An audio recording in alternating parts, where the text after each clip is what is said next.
පිරිසුදු නොකරන ලද සාමාන්‍ය පොල් තෙල් හඳුනා ගන්න ක්‍රමයක් තියෙනවා ඔබතුමාලගේ විදියට. පොල් තෙල් ඇත්තටම නිවසේ පරිභෝජනයට අවශ්‍ය සුළු ප්‍රමාණය අපි ඒ දවස්වල අපේ මව්වරු පොල් ගාලා අතින් මිරිකලා නැවුම් පොල් කිරි රත් කරලා පොල් තෙල් හිඳගත්තා. ඒක තමයි අයිඩියල් වැඩේ.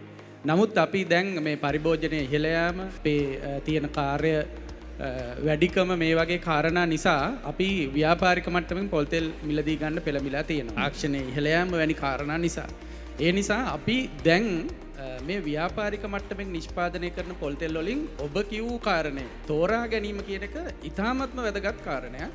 මේකෙදී අර කිව්වා වගේ කොහොමද අපි අඳුරගන්නේ කියන. අපි හැමෝම දැකලා තියෙනවා කොප්පර කොහොමද ලංකාවේ වේලන්නේ. කොප්පර වේලද්දී ඔය කොප්පර වල මෙතන කවුරු හරි ඉන්නවනම් ඔය කොප්පර ගොඩක අර කහ පාටට කොළ පාටට දිලීර වර්ධනය නොවුණු කොප්පරාවක් හොයාගන්න දැකපු නැති කෙනෙක්. ඒක ඇත්තටම මේ එහෙම වෙන්නේ නැති තරම් ලංකාවේ කොප්පර වේලන විදියට. කොප්පරා මේ සාමාන්‍ය බාහිර පරිසරයේ තියෙන ජල වාෂ්පත් එකතු වෙලා නොයෙකුත් දිලීර වර්ග නිෂ්පාදනය කරාට පස්සේ ඇත්තටම මේ දිලීර වල තියෙන අපි පොදුවේ හැමෝම දන්න ඇපලටොක්සින් වගේ විස එකතු කරනවා කොප්පරා වලට. එතකොට මේවා තමයි අර කිව්වා වගේම අපි පොල් තෙල් නිස්සාරණයේදී පොල් තෙල් හදාගනිද්දී මේ විස ටික පොල් තෙල් වලට එකතු වෙනවා.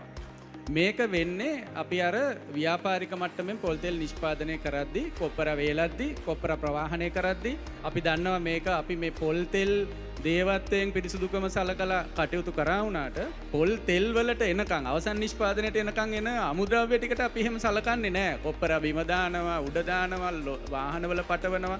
මේ වගේ දේවල් වලින් එකතු වෙන දේවල් හින්දා පොල් තෙල් අපිරිසුදු වෙනවා. ඊටාම පැහැදිලි, ඒකේ කිසිදු තර්කයක් නැහැ. මේ අපිරිසුදු වෙන පොල් තෙල් කොහොමද අඳුනගන්නේ කියන එක තමයි ඔබතුමාගේ ප්‍රශ්නය.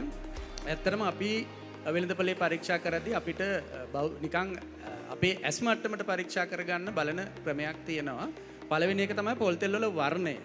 වර්ණය ඊටාම වැඩි වර්ණයක් තියෙනවා නම් මේක සාමාන්‍ය පොල් තෙල් වර්ණය නෙමෙයි. ඊටාමත්ම වැඩි වර්ණයක් දුර්වර්ණ වර්ණයක් තියෙනවා නම් අපිට අදහසක් ගන්න පුළුවන් මේ පොල් තෙල් වල මොකක් හරි රසායනික හෝ භෞතික වෙනස් වීමක් වෙලා නැත්නම් මොනවා හරි එකතු වෙලා කියලා.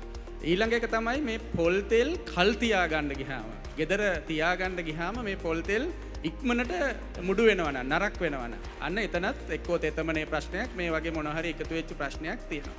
අනිත් එක තමයි මේ පොල් තෙල් ආහාර හැදුවා මේ ආහාරවල කටුක රසක් තියෙනවා නම් එහෙම නැත්නම් අමිහිරි රසක් තියෙනවා නම් අපිට අසාමාන්‍ය රසක් එනවා නම් ඒත් අපිට මේ පොල් තෙල් පිළිබඳ යම් සැකයක් හදාගන්න පුළුවන්. ඒ වගේම මේ පොල් තෙල් අපි ආහාරයට ගත්තාම යම් ආහාර ජීර්ණ පද්ධතිය යම් අපහසුතා අපේ සාමාන්‍ය විවහාරේ බඩේ අජීර්ණ වැනි තත්ත්ව එනවා නම් ඒත් අපිට හිතාගන්න පුළුවන් මේ පොල් තෙල් වල ප්‍රශ්නයක් තියෙනවා කියලා. ඉතින් සරලව ගත්තාම ඔය කාරණා ටික පොල් තෙල් වල අපිට දකින්න පුළුවන් නම් අපිට ඒක අදහසක් ගන්න පුළුවන් අපිරිසුදු පොල් තෙල් කියලා. වර්ණය, සුවඳ, කල් තබා ගැනීම, ඒ වගේම පොල් තෙල් ආහාර පිස්සුවම මේ වගේ තියෙන රසය, ඒ වගේම යම් සෞඛ්‍යමය ගැටලු එනවා නම් අපිට මේ පොල් තෙල් අපිරිසිදු පොල් තෙල් කියලා අදහසක් ගන්න පුළුවන්. ඒවා එන්නේ නැත්තම් මේවා පිරිසිදු පොල් කියලා තෙල් කියලා අපිට යම් අදහසක් ගන්න පුළුවන්.